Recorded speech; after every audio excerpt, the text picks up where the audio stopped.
Wake up feeling blessed up. Pistol on that dresser. Ain't afraid to show it, I'll expose it if I dress up. What's up guys, Coach Jan here, and this week we're going to change things up a little bit. So if you guys have been following the blog the past couple of months, we've been posting something new each week just to give you guys some food for thought and hopefully get everyone on the same page.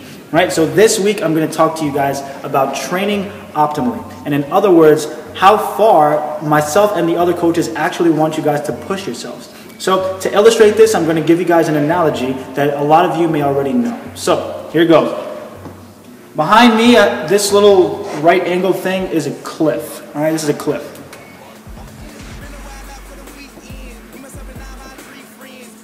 All right, obviously there's a drop off on the cliff that we do not want to drop off of. So this is about, let's say, a 500-foot drop.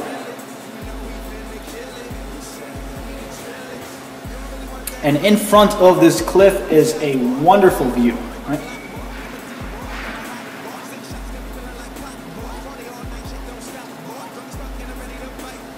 All right, wonderful view of the sun. This is not me telling you guys to directly stare into the sun, so don't go and do that. All right, so the cliff is representative of how far you push yourself. The closer you get to the edge, the more you're pushing yourself.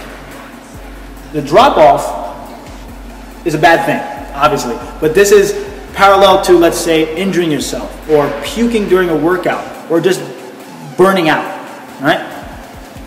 The view, again, don't look directly into the sun, is parallel to your results, your progress inside the box, your progress in your CrossFit career.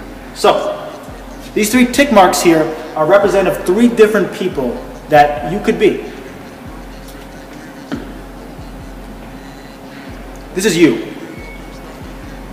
You is training optimally. The goal in CrossFit, how far we want you to push yourselves, is right to the edge of that cliff. Just enough to enjoy the view and then go home. Right? This person is pushing to a pretty decent clip. You might have maybe even experienced feelings of going over it. You know, you might have almost met puking. Now, it's a pretty scary experience being at the edge of the cliff. Obviously, you have to have a pretty high level of focus in order to not go over it. And you also don't want to fall back to where you too is at.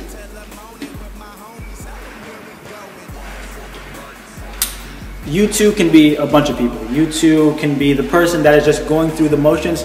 You too can be the person that is injured and trying to work around things. So you too is not always a bad thing, you know, but you too is not going to enjoy the view or enjoy the results that you is.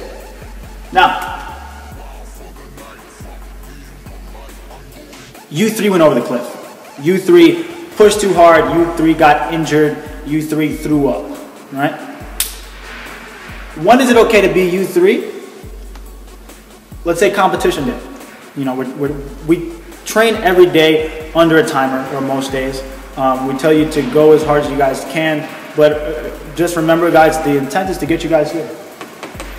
We don't want to get you guys to where you three is at and going over the cliff. All right, dangerous things happen. Again, you can be you three if you want to. If say you're trying to PR your friend time, you're trying to you know, win the CrossFit Games. You know, very rarely should you be you three. All right, you two.